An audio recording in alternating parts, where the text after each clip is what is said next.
श्री रामचरितमानस के बालकांड में छंद में गोस्वामी जी लिखते हैं कि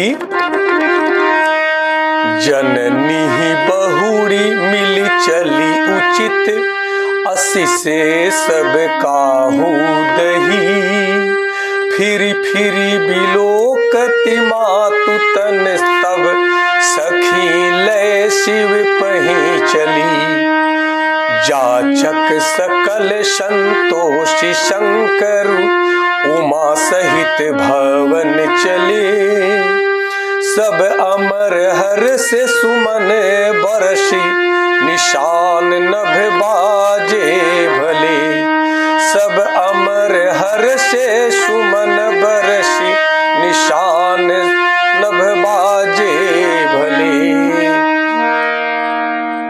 कहते हैं कि माता पार्वती जी अपने माता से फिर मिल करके चली। सब किसी ने उन्हें योग्य आशीर्वाद दिया और पार्वती जी फिर करके अपनी माता मैना की ओर देखती जाती हैं। तब सखियां उन्हें शिव जी के पास ले गई और महादेव जी सब याचकों को संतुष्ट करके पार्वती जी के साथ अपने घर कैलाश को चले। सब देवता प्रसन्न होकर के आकाश से फूलों की वर्षा करने लगे और आकाश में सुंदर नगारे बजने लगे। यह अद्भुत क्षण कन्या का विदाई का है। कहते हैं कि हर विदाई के बाद पुनर्मिलन का आनंद भी मिलता है। माता पिता का घर छोड़ने वाली पुत्री जब अपने पति के घर जाती है तब वहां पति के साथ रह करके वह अपने जीवन को धन्य मानती है। वहां अपने सास ससुर को उनकी सेवा करके अपने आप को धन्य मानती है। वह अपने कर्तव्यों का संपूर्ण निष्ठापूर्वक पालन करती है। यह सनातन दर्शन का अत्यंत अद्भुत चरित्र चित्रण है जिसका अनुभव करके हम सब अपने जीवन को धन्य बनाते हैं। इस भाव को समझने की आवश्यकता है कि जब माता पार्वती जी की विदाई हो रही है तो उनकी सहेलियां उन्हें लेकर के विदाई कर रही हैं, भगवान शिव के पास ले जा रही हैं। फिर भी माता पार्वती जी मुड़ मुड़ करके अपने मां को देख रही हैं और रो रही हैं और दौड़ दौड़ करके अपनी मां से लिपटना चाह रही हैं। इस भाव को समझना है। भगवान शिव माता पार्वती जी के साथ अपने धाम कैलाश पर्वत को जाते हैं, वहां से प्रस्थान करते हैं।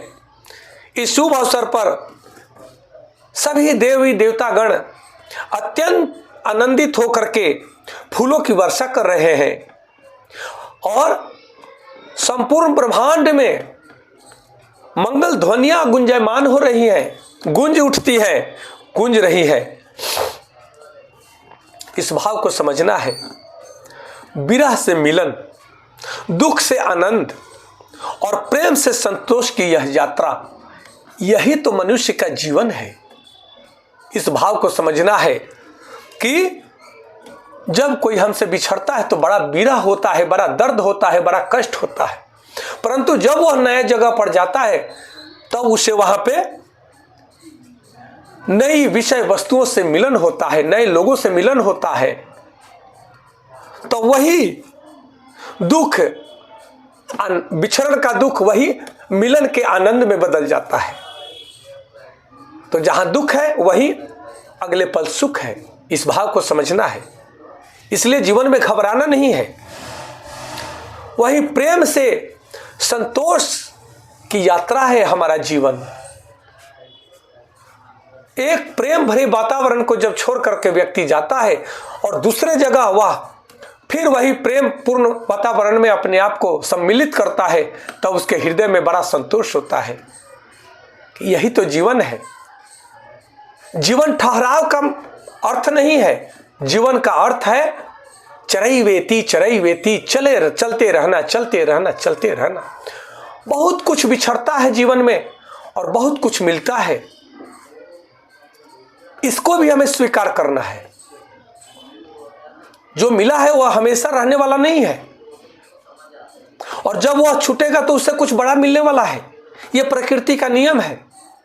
इस स्थिति परिस्थिति को भी हमें स्वीकार करना है, तभी हमारा और आपका जीवन संतुलित, श्रेष्ठ और आनंदमय चल पाएगा। अन्यथा भावनाओं में अगर संतुलन न हो तो भावनाओं में बह करके व्यक्ति नष्ट भ्रष्ट हो जाता है। इसलिए कहा जाता है कि स्टेट ऑफ माइंड को स्टेबल कीजिए और दृष्टा साक्षी भाव से इस दुनिया के दृश्य को देखिए। सृष्टि चक्र सिद्धांत को समझना हम सबका परम कर्तव्य है। आज इतना ही, कल पुनः अगले दोहा चौपाई में मिलेंगे। आप सबको कोटि कोटि नमन। हर हर महादेव। जय माता पार्वती जी। जय श्री राम।